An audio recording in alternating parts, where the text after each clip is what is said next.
Genghis Khan वो आदमी जिसने सभ्यताओं को मिटा दिया। इतिहास में कई राजा हुए, कई योद्धा हुए, कई विजेता हुए, लेकिन सिर्फ एक ऐसा आदमी हुआ जिसके आने के बाद दुनिया का नक्शा ही खाली होने लग गया था, और उसका नाम था गेंगिस खान। पार्ट 1, एक भूखा बच्चा। गेंगिस खान का जन्म एक राजा की तरह नहीं हुआ था। उसका नाम था तेमुजिन, और जब वो बच्चा था तो उसके पिता को किसी दूसरे कबीले वालों ने जहर देके मार दिया था, और उसके कबीले ने कहा था कि ये अब हमारे किसी काम का नहीं है। तेमुजिन, उसकी माँ और उसके भाई बहन उन सबको जंगल में छोड़ दिया गया ताकि वो भूख से मर जाए। उन्होंने जड़ें खाई, जानवरों का शिकार किया और जिंदा रहने के लिए जानवरों जैसे ही बन गए। एक दिन खाने को लेकर गेंगिस खान और उसके भाई में थोड़ा सा झगड़ा हो गया। हुआ यूं था कि शायद कुछ खाने को बनाया होगा, मछली वगैरह, और दो भाइयों में हिस्सा करने की जगह गेंगिस खान का भाई खुद ही वो पूरा हिस्सा खा गया। गेंगिस खान ने कहा कि जरा वहां देखना तो वो क्या है। हाँ, कहाँ पर क्या चीज है?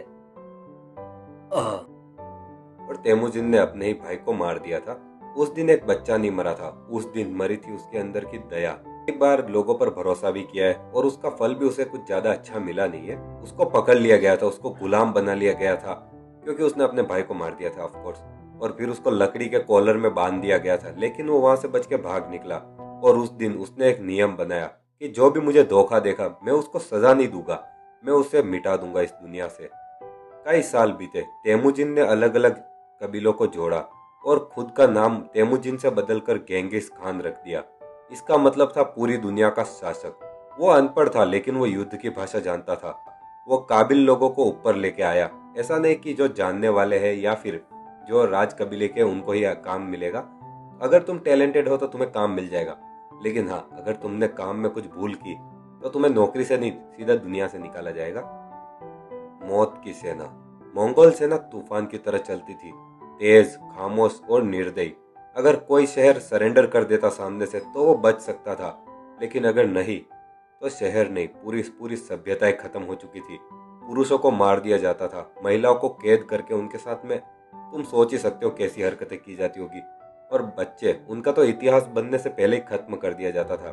मंदिरों को जला दिया जाता, घरों को तोड़ दिया जाता, खेत बर्बाद कर दिए जाते, झीलों का रास्ता बदल लिया जाता था। और कुछ पुराने शहर तो इतनी बुरी तरह मिटे कि आज हमें पता ही नहीं कि वो नक्शे में थे कहाँ पर।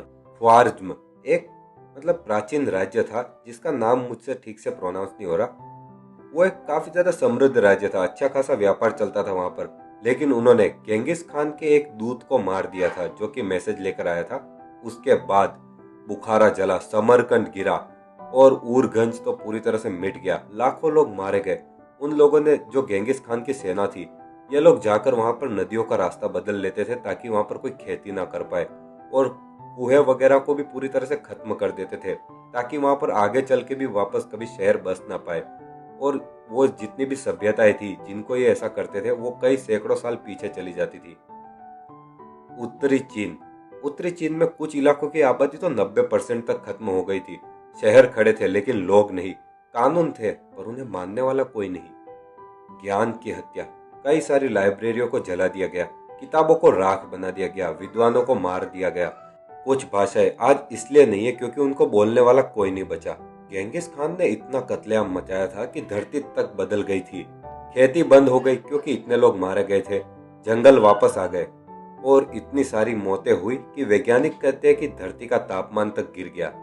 वो एक तरह से थैनोस ही था जिसने धरती की आबादी को खत्म करने का निश्चय ले लिया था। लेकिन गेंगिस खान की मौत काफी ज्यादा रहस्यमयी है। इतनी ज्यादा तबाही के बाद, इतने लोगों को मारने के बाद भी किसी को पता नहीं उसकी मौत कैसे हुई। शायद वो घोड़े से गिर गया, या उसको कोई बीमारी थी, या कोई चोट के कारण। और उसकी कब्र वो तो आज तक नहीं मिली है।